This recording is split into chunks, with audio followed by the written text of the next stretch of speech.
Halo semuanya, balik lagi di Jiksai Channel. Oke, langsung aja kita baru aja nonton Film Marvel terbaru 36 yaitu Thunderbolts. Ya, salah satu film rilisan Marvel yang baru banget. Ini hari pertama tayang.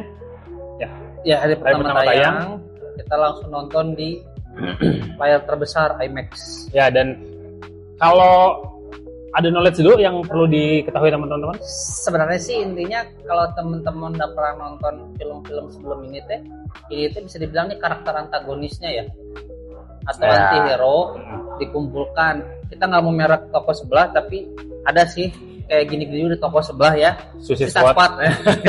Jadi ini tuh tanda kutip ini Suicide Squad tapi gayanya Marvel lah. Ya. Ada sih memang komiknya juga sih, cuman akhirnya sekarang Thunderbolts memang. Jadi akhirnya sekarang ini di explore gitu, dijadikan versi filmnya gitu. Dan memang seperti yang teman-teman tahu dari trailer pun merupakan sekumpulan anti-hero ataupun ada juga sidekick ya.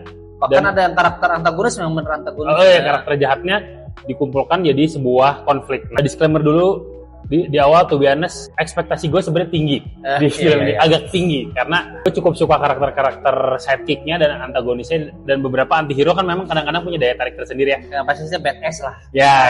Jadi di gimana sih menggabungkan badassery masing-masing itu jadi film gitu.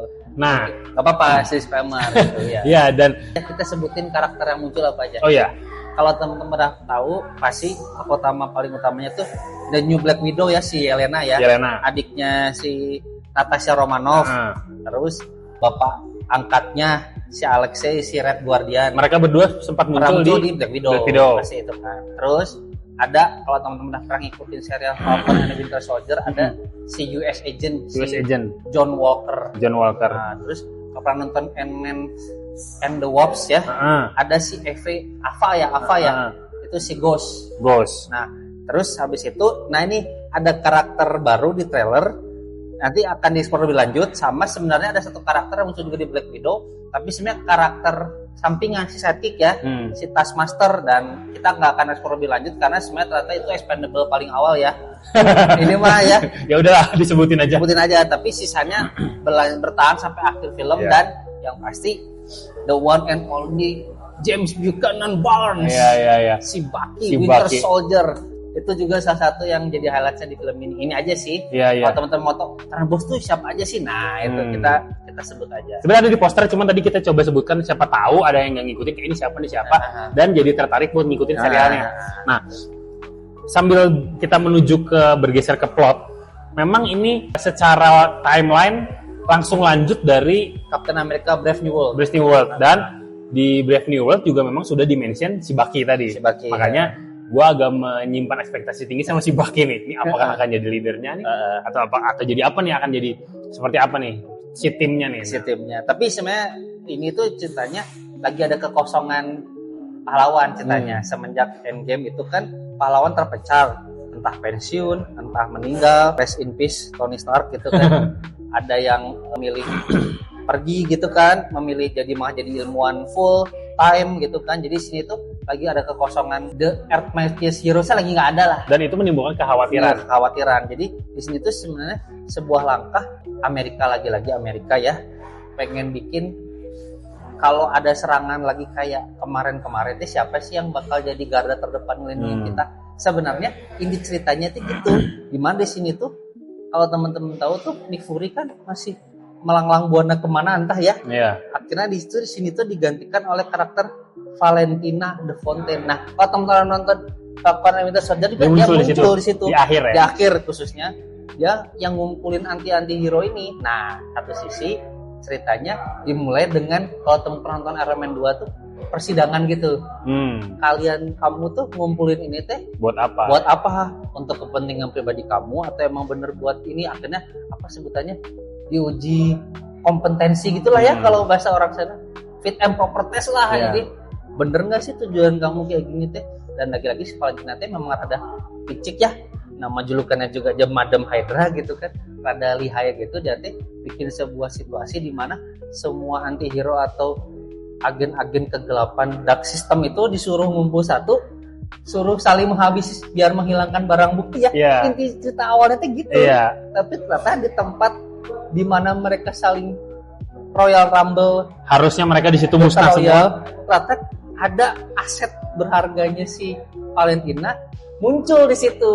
Jadi ada sebuah tidak terduga yang dengan nama seorang namanya Bob yang mengubah dinamika film ini. Sebenarnya disitulah akhirnya jadi ada perjalanan. Wah, panjang sih sebenarnya, lebih banyak namanya juga film komedi ya. Jadi lebih banyak kebetulannya sih, Iya, tapi iya, di sini iya, tuh iya. pinternya dijalin dengan sedemikian rupa tuh masih bisa masuk lah gitu ya. Walaupun memang sih ada kelihatan kayak kok terlalu convenience, ini muncul di sini, itu muncul di sini, tapi aku ngerti sih ini soalnya kebutuhan sinematik sih. Jadi kalau ternyata harus dibikin pengenalannya gitu harusnya dibikin serial. Nah, di sini tuh dengan durasi kurang lebih 2 jam 10 menit dibikin padat Padat gitu banget, ceritanya. terasa padat banget. Nah, padat banget. Jadi sini tuh cara mengakali untuk bikin mereka bondingnya tuh bener-bener kayak cepet banget gitu. Walaupun ini bener juga kalau si Dega punya ekspektasi tinggi, mungkin dikiranya kalau teman-teman pernah nonton toko sebelah kita akan nyebutin namanya Suicide Squad, itu kan musuhnya tuh kayak alien gitu ya. Iya. Dua-duanya malah kayak alien lah. Yang satu kayak alien nguasain bumi, satu lagi Patrick Star gitu kan musuhnya lah. Nah kalau yang di sini tuh sebenarnya lagi-lagi manusia percobaan. Ini mah nggak spoiler, kalau teman-teman lihat trailer juga sebenarnya ada kan gitu.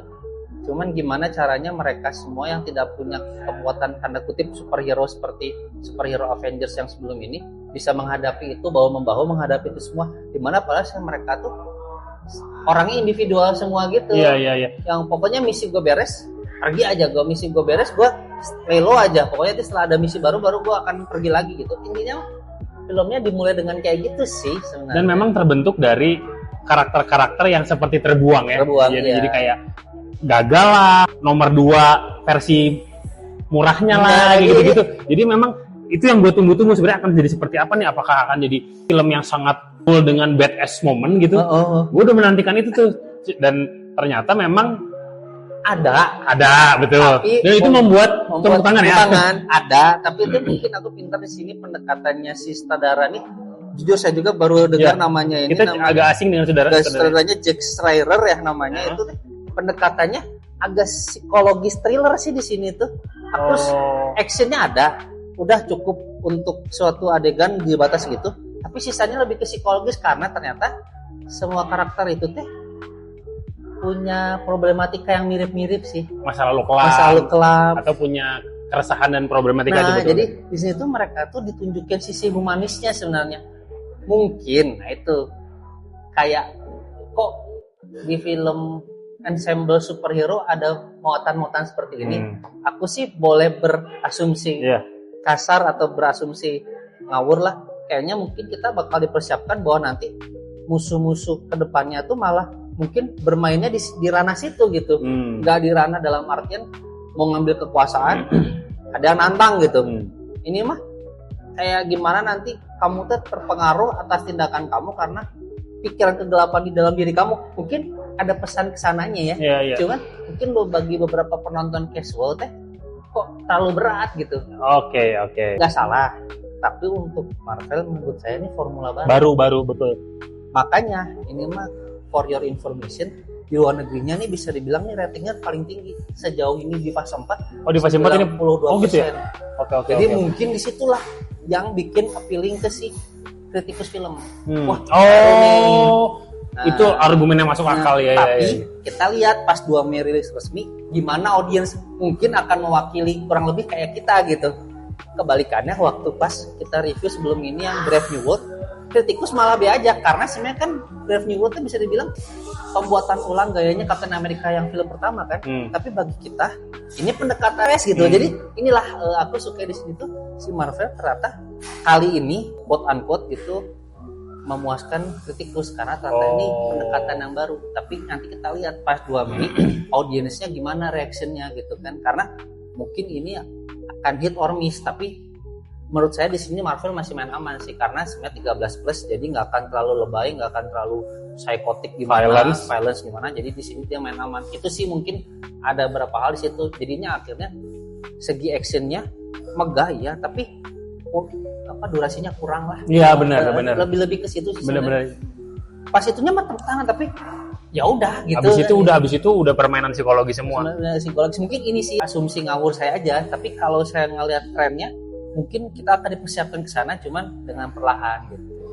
Itu sih mungkin cara pendekatannya si Marvel, ngasih tugas ke si Jack Schreier, kamu dikasih 5 karakter coba diolah gitu. Ternyata cara cepatnya ya udah main psikologisnya gitu. Walaupun sebenarnya kalau teman-teman udah nonton yang Infinity Saga sebelum ini, ada kan satu musuhnya di Avengers of Ultron juga dia memaininnya pikiran kan, gimana akhirnya mereka pikirannya kena jadi fisiknya jadi lemah gitu kan, kayak udah nggak ada semangat hidup. Ini kebalikan nih, karakter semua di situ udah nggak ada semangat hidup semua. Ya kan gitu kan. Akhirnya ya kalau emang gua harus mati hari ini mah ya udah hidup gua tuh membosankan. Itu yang aku tangkap dari sini, dari intronya asli ini kataku salah satu penampilan terbaiknya si Florence Pugh sih, walaupun emang selalu bagus ya Florence Pugh ya, mau di film Midsommar, mau di film Little Woman, drama Inggris Britania Raya itu, tapi di sini jadi karakter Yelena tuh emang embody banget lah, si Black Widow itu pas banget, emang jadinya senternya di film ini Yelena sentris banget sih di sini. Itu mungkin ada beberapa catatan yang kalau teman-teman mau nonton ekspektasinya jadi di set aja karena sebenarnya ternyata agak kegocek sih kegocek dari gua adalah gue mengharapkan action yang full berantem gitu loh, kayak The Raid gitu, kayak dengan karakter-karakter Raid. Cuman ternyata ada argumen di balik itu semua, menurut gue jadi agak masuk akal dari argumen Gigi tadi. Bahkan ini mah dari aku ya, mungkin nggak tahu deh, actionnya di Captain America Brave New World lebih bagus daripada ini. Iya. Itu fake sih itu. Walaupun durasinya mungkin nggak sepanjang yang ini, tapi lebih taktik gitu di Captain America Brave New World gitu. Di sini malah pas grandenya pas udah tepuk tangan, udah aja habis tuh datar aja. Klimaks lah, udah lumayan. Gitu aja gitu. Ini mah secara alurnya gitu, tapi ini rasa yang baru sih, dan aku juga mengamini itu. Fresh sih ini, aku kalau disuruh nonton lagi mau sih, soalnya aku pengen lihat layar yang lainnya gitu. Dan untuk kalau ngejar action, tolong ekspektasinya dibikin. Iya, jangan sampai kayak saya nanti. Nah, itu aja dan sih. Dan apa jadinya memang secara kalau tadi plot diakhiri dengan ini, buat teman-teman ada 2 after credit ya. Silahkan ditonton aja. Dan menjadi jembatan untuk next yaitu di bulan Juli yaitu Fantastic Four. Akan seperti apa bridgingnya ya kita nggak ada yang tahu. Kita akan lihat aja nanti. Itu. Dan ini kalau teman-teman catatan, ini tuh sebenarnya aku suka sih Marvel teh bikin main kata-katanya. Kalau teman-teman udah pernah nonton serial Falcon and Winter Soldier, ini teh endingnya kata saya mirip sih sama Captain Winter Soldier. Jadi kita kira gini, tiba-tiba dibelokin ke sana gitu, dan menurut saya ini akhirnya ada Marvel fanfare ditampilin lagi di awal. Semenjak terakhir kayaknya aku nonton ini Captain America Civil War ada si fanfare-nya itu yang si logonya tiba-tiba dari komik kayak gitu. Biasanya kan tiba-tiba udah langsung Marvel Studios, nih kayaknya ada touch itu sih, si Marvel Studio mau coba angkat lagi si fanfare-nya itu, mungkin kekayaan karakternya. Jadi kayaknya di sini mau mempersiapkan buat entahlah Avengers Doomsday atau Avengers Secret Wars itulah. Mungkin mau persiap itu, terbiasalah dengan plot-plot seperti ini gitu. Itu memang sih overall tadi si Gigi udah sempat mention rasa yang baru, nggak jelek. Mungkin kalau makanan tuh bukan yang enak banget, ya nggak sih, bukan yang enak banget, tapi apa nih rasanya rasanya baru gitu. Mungkin itu sih kalau boleh kita impresi awal kita gitu sih. Rating? Kalau saya sih ini di 79. Saya di 77, ya 78. Iya benar sih, nggak nyampe 8 tadi. Segitu. Tapi baru sih, ini baru gitu. Bisa langsung teman-teman buktikan sendiri, bisa jadi diskusi juga buat teman-teman yang lain, atau mungkin kalau ada pertanyaan ini siapa, bisa kolom komentar aja. Sama misalnya teman-teman punya informasi lebih lanjut tentang di komiknya gimana, boleh juga. Karena ada karakter-karakter baru yang muncul. Karakter baru. Oke, kayaknya udah ya untuk impresi kali ini. Mudah-mudahan bisa cepat upload. Oke, thank you teman-teman udah nonton, jangan lupa subscribe, share ke teman-temannya. Sampai jumpa di video selanjutnya. Bye-bye.